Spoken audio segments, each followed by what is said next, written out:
Assalamualaikum warahmatullahi wabarakatuh. Selamat pagi, salam sejahtera untuk kita semua. Salam hangat untuk seluruh pendengar podcast Pada Nauli dimanapun berada. Perkenalkan, saya Faris Maulana, salah satu dari tim Ida Iswara dari Balai Besar Guru dan Tenaga Pendidikan Provinsi Sumatera Utara. Senang sekali kita bisa berjumpa kembali di podcast edukasi ini, tempat ruang berbagi gagasan, inspirasi sekaligus praktik baik dalam dunia pendidikan di Indonesia, khususnya Sumatera Utara. Teman-teman pendengar sekalian, pernahkah kita memperhatikan bagaimana anak-anak belajar membaca atau berhitung? Dan apakah kita mempertimbangkan ternyata butuh waktu tertentu loh untuk anak peserta didik ini untuk mempelajarinya, atau butuh waktu yang lebih lama untuk sebagian anak lainnya untuk mempelajari materi tertentu. Nah, di sini kita ingin memastikan setiap anak mendapatkan pengalaman belajar yang sesuai dengan kemampuan dan tahap perkembangannya. Hari ini kita akan membahas sebuah topik yang sangat relevan dan berkaitan dengan transformasi pendidikan nasional, yaitu pemanfaatan buku berjenjang dalam kegiatan pembelajaran literasi numerasi dari Kemendikbud. Baik, di sini bersama saya sudah hadir seorang narasumber yang sudah lama berkecimpung dalam dunia pendidikan, khususnya dalam bidang literasi numerasi. Beliau akan mengupas bagaimana konsep buku berjenjang ini diterapkan di kelas. Oke, langsung saja kita sambut ya teman-teman. Selamat pagi Ibu Hartati, Ibu Nur Hartati Khairiyah.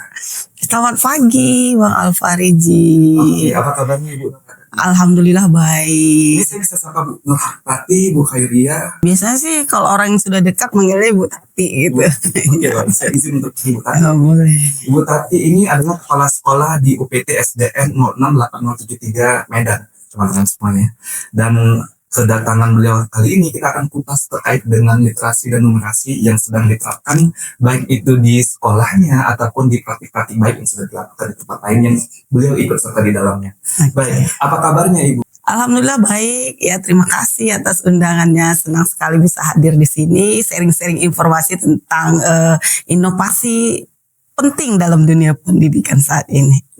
Baik, tadi perjalanan ke sini jauh Ibu dari rumah? Dari sekolah langsung atau dari rumah? Iya, dari sekolah kebetulan, dari Medan Deli. Oke, dari Medan Deli.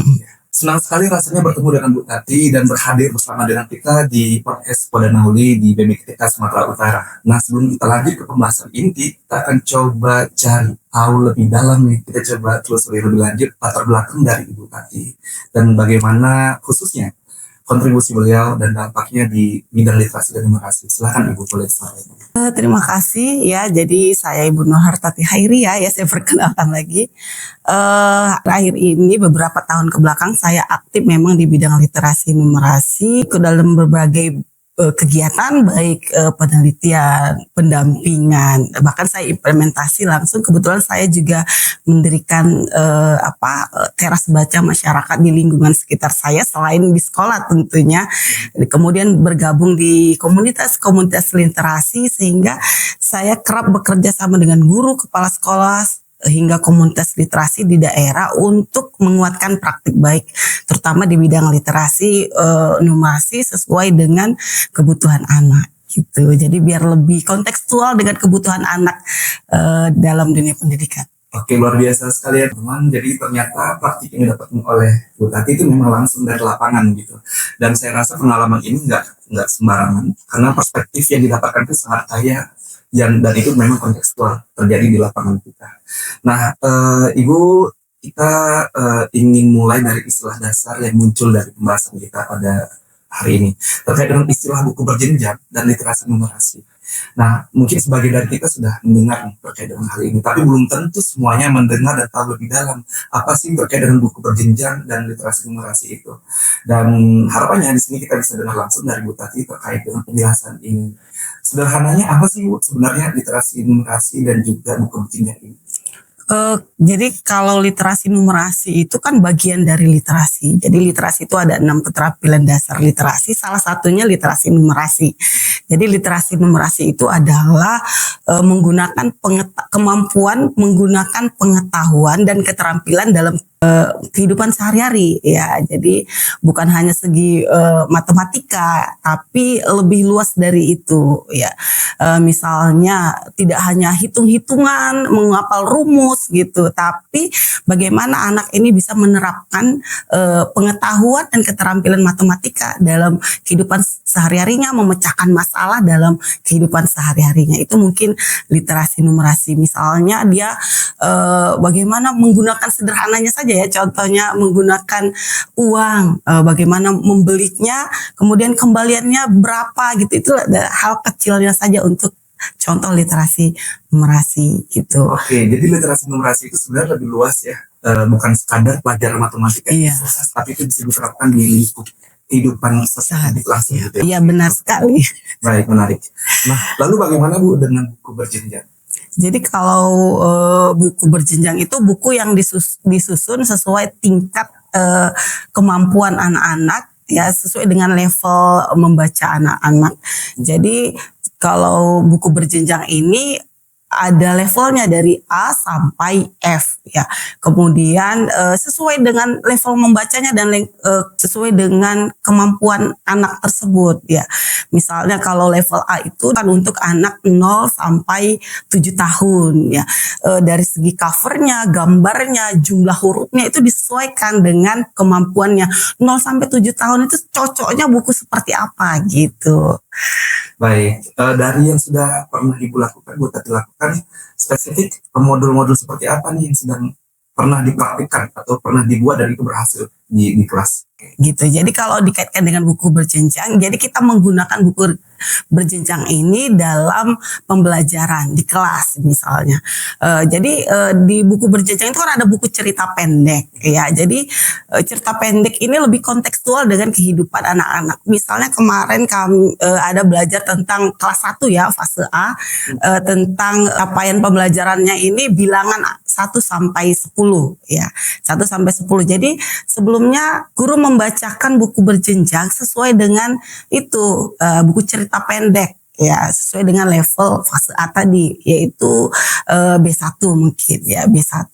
Kemudian di dalam cerita itu ada cerita anak mengantri. Berapa orang anak yang coba kita hitung sama-sama, 1, 2, 3. Jadi lebih kontekstual, memang ada cerita dan dekat dengan dunia anak itu. Jadi tidak langsung belajar 1 sampai 10 oke hitung 1 2 enggak, tapi dari cerita kita hitung anaknya yang antri coba sama-sama di buku tersebut gitu. Jadi kan lebih kontekstual dan lebih menyenangkan belajar tentang angka tersebut gitu. Jadi tidak menakutkan gitu. Jadi bisa dibilang buku berjenjang itu semacam jembatan ya Bu ya? Iya, benar Dan sekali. juga numerasi. Dan karenanya anak bisa belajar berhitung dan bernalar angka sambil juga menikmati cerita yang ada. Oke, benar. Oke, sekarang kita masuk ke praktik Ibu.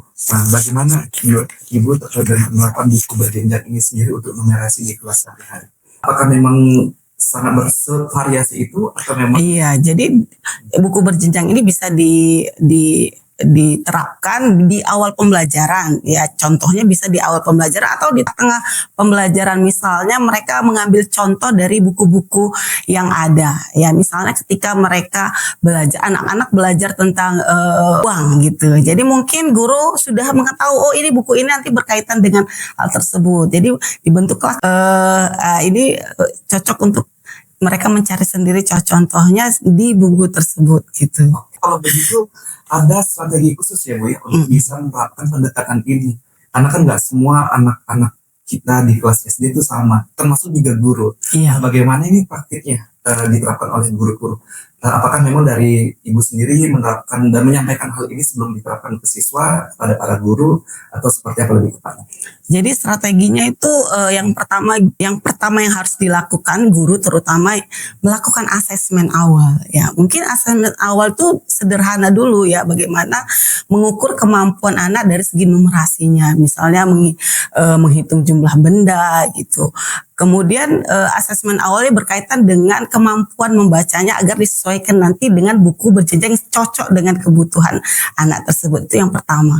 Yang kedua menyediakan buku-buku yang sesuai, tadi kan sudah di asesmen, jadi menyediakan buku berjenjang yang sesuai dengan level anak tadi. Itu yang kedua. Yang ketiga memberikan scaffolding, yaitu bantuan berzona.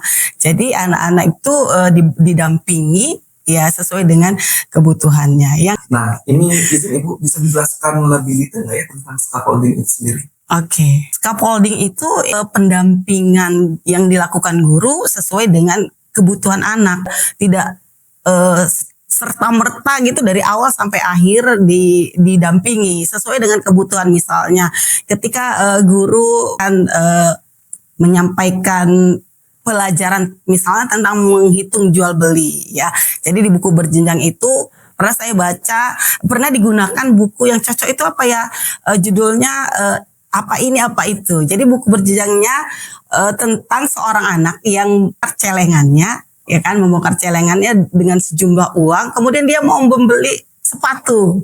Jadi di tengah perjalanan, membeli sepatu di tengah perjalanan terdistrak lah ya, mau beli ini juga mainan, mau beli ini, sehingga uangnya terus berkurang. Kemudian terus berkurang, akhirnya dia tidak cukup nih membeli sepatu, kurang berapa ya uangnya, besok pulang lagi lah menabung lagi untuk membeli sepatu itu. Jadi di situ kan ada hitung-hitungan matematikanya, jumlah uangnya berapa, kemudian dikurangkan berapa, kenapa dia bisa tidak jadi membeli sepatu, harga sepatunya berapa gitu kan. Jadi kan ada hitung-hitungan. Nah, kalau untuk anak yang awal belajar perhitungan menambah dan mengurang ini mungkin kan masih sulit, jadi perlu pendampingan ya. Jadi guru mendampingi sampai sejauh mana anak itu nanti bisa belajar sendiri tentang bagaimana menghitung dan menjumlah dan mengurang gitu. Baik Ibu. Dan spesifik Ibu terkait dengan buku berjenjang ini, apa tantangan utama yang sekiranya muncul di sekolah?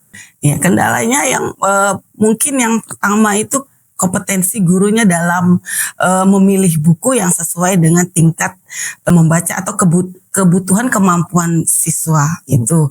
Yang kedua ya ketersediaan buku berjenjang itu di sekolah-sekolah itu sangat kurang sekali. Jadi kemudian turut sertanya orang tua ya, keterlibatan orang tua dalam ikut serta dalam proses pembelajaran gitu, bukan hanya di sekolah. Jadi kan tidak seharusnya pembelajaran itu tidak terhenti di sekolah, harusnya gayung bersambut ketika di rumah. Jadi orang tua juga ikut andil dalam proses pembelajaran, jadi dia berkesinambungan. Namun karena kurangnya keterlibatan orang tua juga ini menjadi kendala tentunya. Oke, jadi bisa disimpulkan kalau implementasi dari buku berjenjang ini sebenarnya kolaborasi dari berbagai pihak ya Bu? Iya. Ada sinergi dari guru, kemudian orang tua, sekolah, iya, dalam menyediakan fasilitas buku berjenjang tentunya.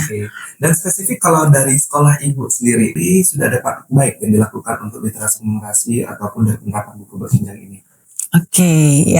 Jadi kalau untuk sekolah saya, penerapannya yang pertama itu tadi guru-guru memberikan asesmen awal untuk mengukur kemampuan numerasi dan level membacanya gitu untuk penggunaan buku berjenjang nantinya. Yang kedua itu menyediakan lingkungan kaya teks ya, menyediakan lingkungan kaya teks, papan permainan numerasi, kemudian poster-poster yang terkait dengan numerasi, kemudian kalau di sekolah praktik baiknya itu ada program namanya Odora One Day, One Riddle, itu membacakan buku berjenjang untuk di kegiatan pembelajaran. Jadi beneran satu hari harus ada bacaan yang kita baca dan ada informasi yang harus kita cerna. Iya, bersama siswa tentunya. Dan spesifik Ibu, sejauh ini apa sih pengaruhnya yang sudah dirasakan di sekolah Ibu, terutama untuk peserta didik atau justru dari guru-guru kita sendiri yang di sekolah Ibu bagaimana nih? Jadi kalau untuk dampak ya di sekolah saya, kalau untuk tahun 2 dari persentase pendidikan ya, rapot sekolah 2023 itu nilai numerasi kami itu merah gitu ya. Tapi alhamdulillahnya tahun 2024 ini meningkat ya. Meningkatnya cukup signifikan ya, sehingga nilainya 75%. Jadi meningkat dari yang merah itu jadi hijau. Ya, jadi luar biasa peningkatannya dari segi rapot sekolah gitu. Oke, baik. Jadi berdasarkan dari pemerintah yang tadinya merah sekarang hijau.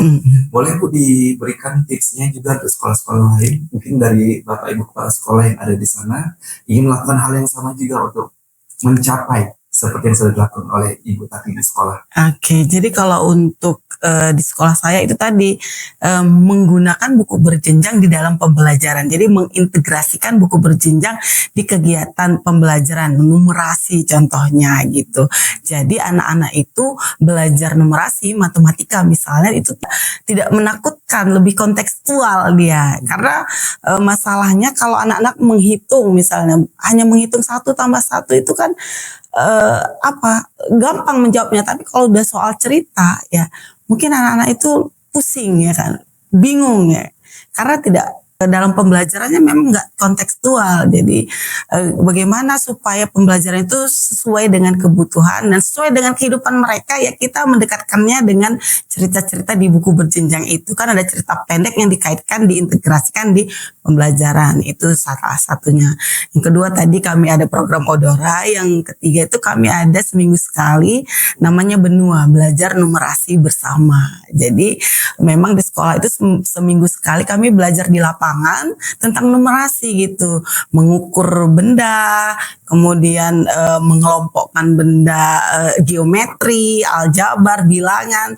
Jadi kemarin di 2023 kebetulan yang merah itu di geometri ya. Jadi kami lebih memfokuskan kegiatan di Benua itu belajar numerasi bersama itu kegiatan-kegiatannya di geometri. Alhamdulillah tadi pencapaiannya luar biasa. Oke, baik Ibu. Tentu yang tadi dari rapor merah ada bagian spesifik memang harus ditingkatkan, ada perubahan aspek psikologis tersendiri ya dari sisi anaknya kita gitu, dengan ada penekanan, dengan ada benua misalnya gitu. Nah, apakah memang harus disuruh ini itu atau ada pendekatan lain yang dilakukan oleh Ibu dan juga guru di sana? Iya, tentu ya. Secara psikologis mungkin sangat berpengaruh bagaimana penggunaan buku berjenjang ini dikaitkan dengan numerasi. Itu tadi, secara psikologis itu anak itu kan belajar sesuai kebutuhannya. Kemudian belajar sesuai dengan kemampuannya. Tidak ada yang lebih cepat, tidak ada yang ketinggalan gitu ya. Jadi sesuai dengan tingkat kebutuhan dan kemampuannya, karena lebih dulu di asesmen, kemudian melibatkan guru itu tadi untuk asesmennya tadi, kemudian pembelajaran itu lebih kontekstual karena disajikan dulu cerita-cerita yang dekat dengan kehidupannya, dikaitkan, diintegrasikan dengan pembelajaran apa hari ini. Misalnya tadi topiknya jual beli atau penggunaan mata uang ya, itu ya dikaitkan dengan buku yang berkaitan, ceritanya dipilih ya sesuai dengan pembelajaran hari ini gitu. Oke. Jadi dia lebih kontekstual dan menyenangkan tentunya. Menyenangkan untuk tadi. Dan yang jelas buku berjenjang ini fokusnya tidak hanya untuk meningkatkan numerasi ya Bu. Iya. Kalau dari yang saya lihat sepertinya anak-anak juga nyaman nih, percaya diri mereka apakah tumbuh juga Ibu seiring dengan pendekatan ini? Iya, tentu karena pembelajaran sesuai dengan kemampuan dan kebutuhannya dia lebih percaya diri ya kan, karena memang dia memang nggak paham ini dan kemampuan sampai tahap ini, dengan menyesuaikan pembelajaran dengan itu, dengan sesuai dengan kebutuhan dan kemampuannya, dia lebih percaya diri. Jadi pembelajarannya secara perlahan gitu. Jadi itu sangat berpengaruh. Baik. Tentunya. Ibu spesifik lebih tepatnya, ini kan tadi kita berbicara tentang jenjang nih. Sedangkan SD itu ada 1, 2 hingga 6 begitu Ibu. Boleh disampaikan secara konkret Ibu untuk pembagian strukturnya itu dari jenjang-jenjang ini dari 1 sampai ke 2, apa yang menjadi fokus dalam pembahasannya dan seterusnya. Untuk konkretnya ya, untuk setiap fase ya. Jadi kalau kelas awal itu kan kalau untuk SD kelas awal fase A ya 1 sampai 2 itu tentang menghitung barang, contohnya seperti itu ya. Karena dia kalau untuk bilangan itu mengenalkan bilangan dari 1 sampai 20 ya kan. Kalau untuk kelas fase B, kelas tengah 3 sampai 4 itu lebih mengangkat tema tentang geometri gitu. Kemudian kelas lanjut tentu lebih kompleks dia problem solvingnya gitu. Tapi sejatinya pembelajaran itu tidak boleh dikotakkan gitu ya kan. Dalam fase A itu harus ada tahap memahami, dipahaminya, diaplikasikannya, kemudian direfleksikannya. Jadi dia bisa pengetahuan yang diperoleh itu dia bisa merefleksikan diri, meregulasi diri. Oh, saya sudah mampu ini gitu. Jadi sudah berkesinambungan dia dalam pengalaman belajarnya gitu. Baik, Bu. Dalam proses pembelajaran tentu kita kadang melihat ya terkait dengan antusiasme anak serta didik kita ada yang naik dan turun. Nah, bagaimana ini bisa meyakinkan dan juga kita bisa meningkatkan partisipasi aktif mereka selama kegiatan berlangsung, Ibu? Oh, ini kita rancanglah pembelajaran sesuai dengan tingkat belajar dia, gaya belajar dia. Mungkin ada yang anak lebih pemalu ya kan, jadi dia nggak excited dalam proses pembelajaran itu. Jadi mungkin kita rancang pembelajaran yang sesuai dengan dia. Kita dengan kelompok kecil, mungkin kalau dia di kelompok besar tidak nyaman gitu ya. Jadi kalau kemudian anak yang lebih agresif, jadi kita berikan buku berjenjang yang lebih atraktif, yang bisa mengaktualisasikan diri si anak itu lebih ekspresif gitu, misalnya contohnya gitu. Oke, baik, luar biasa. Ibu spesifik untuk kedepannya tentu kita akan menghadapi tantangan ya dalam penerapan buku berjenjang ini.